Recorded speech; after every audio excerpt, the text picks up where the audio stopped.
our brains, right? I mean, they're these amazing survival machines, fine-tuned over millions of years to keep us out of trouble. So why is it that in the exact moment we need them the most, in a real crisis, they just short-circuit? Why do we freeze up? That's what we're going to get into. So check this out. This quote comes from a Reddit user, and she did everything right. I mean, she had an evacuation plan, defensible space around her home, go bags for her pets, the whole shebang. But then, a real wildfire kicks off, right on the ridge next to her house, and poof, the plan just went out the window. She described herself as just waffling, totally stuck in what she called analysis paralysis. And you know what? That feeling is shockingly common, and it gets right to the heart of our question. So, what is going on here? Why do perfectly rational, smart, even super prepared people just stop when danger is staring them right in the face? Well, it turns out there's a name for this. It's a powerful cognitive bias, and frankly, it can be deadly. And that culprit? It's something called the normalcy trap.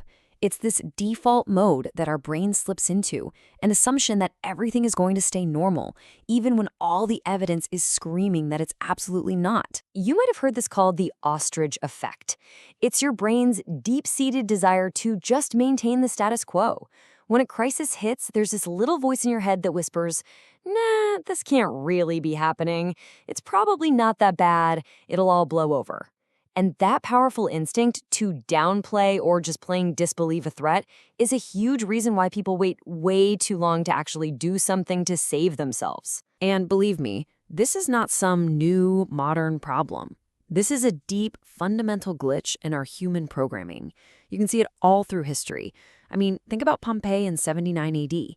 People literally stood and watched Mount Vesuvius erupt for hours before they even tried to run. Or the Titanic. The ship is actively sinking, and people were so convinced it was unsinkable that the first lifeboats left half empty. Fast forward to 2005, Hurricane Katrina, same story. Despite dire warnings, so many people just stayed put. It's the same tragic pattern over and over again. And if you want cold, hard data, look no further. Take tsunami warnings in Japan. After a massive earthquake in Chile in 2010 triggered a tsunami warning, nearly everyone, we're talking over 98% of people in the danger zone, got the message. They heard it, they saw it. But how many actually evacuated? Just over a third, about 37%. That is astounding. It tells you something critical. Getting the information out isn't the biggest hurdle. The real bottleneck is getting our brains to act on that information. Okay, so to really get why this happens, we have to go deeper. We need to look at the brain's most basic, primal response to fear. And, we always hear fight or flight, but that's not the whole story. There's a third F that's just as crucial. This is all happening deep inside your brain in a little almond-shaped area called the amygdala. Think of it as your body's alarm system. And when that alarm gets tripped by extreme danger, it just goes haywire. One of its main responses? To freeze. It also floods your system with stress hormones like cortisol. And what does cortisol do? It basically kneecaps the smart part of your brain, the prefrontal cortex, the part that handles complex thought and reasoning. So when that Reddit user said she was waffling, yeah, that's literally what was happening. Her brain's own chemistry was preventing her from thinking straight. And it's not just in your head. The physical effects are pretty wild. Get this, under that kind of extreme fear, your field of vision can shrink by as much as 70%. 70! You get this intense tunnel vision, and you are literally blind to your surroundings, to escape routes, to tools that could help you.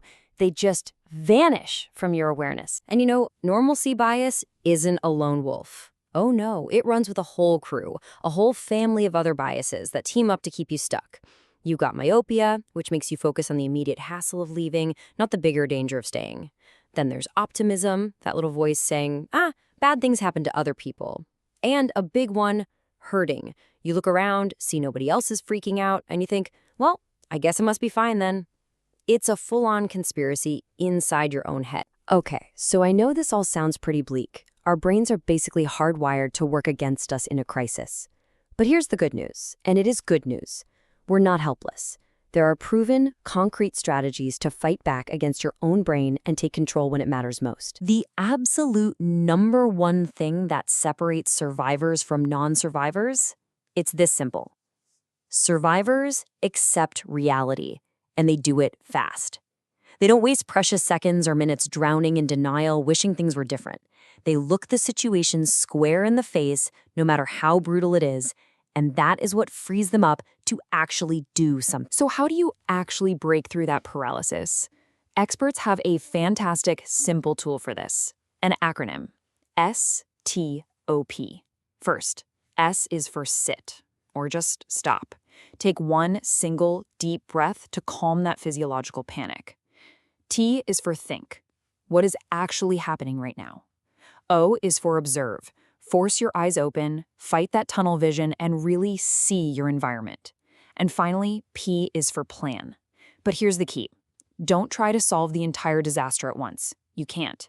Just create small, tangible, bite-sized tasks. My first step is to grab the keys. My next step is to put on my shoes. These little wins make the impossible feel manageable again. This whole mindset is captured perfectly in what's known as the Stockdale paradox. It's named for Admiral James Stockdale, who survived for years as a prisoner of war in Vietnam. He said something amazing. The first people to die in the camps were the optimists, the guys who'd say, "We'll be home by Christmas." Because when Christmas came and went, they'd die of a broken heart. The ones who survived, they held two ideas that seemed to contradict each other. First, an unwavering faith that they would prevail in the end. But second, the discipline to confront the most brutal, awful facts of their current day-to-day reality. That's not blind optimism. That's resilient hope. Which brings this whole thing full circle, right back to planning. The biggest lesson here is that the best emergency plan is not the most detailed one. The best plan is the one that's simple enough for your panicked, cortisol-soaked brain to actually follow without thinking. You have to design your plan for the dumber, slower, terrified version of you, because that's who's going to be in charge in a real crisis. The plan needs to be almost automatic. So really, it all comes down to one final, critical question for you to think about. We know our brains are wired to freeze. We know we're going to be dumber and slower and paralyzed by indecision when it matters most. So knowing all that, is your plan simple enough to work anyway?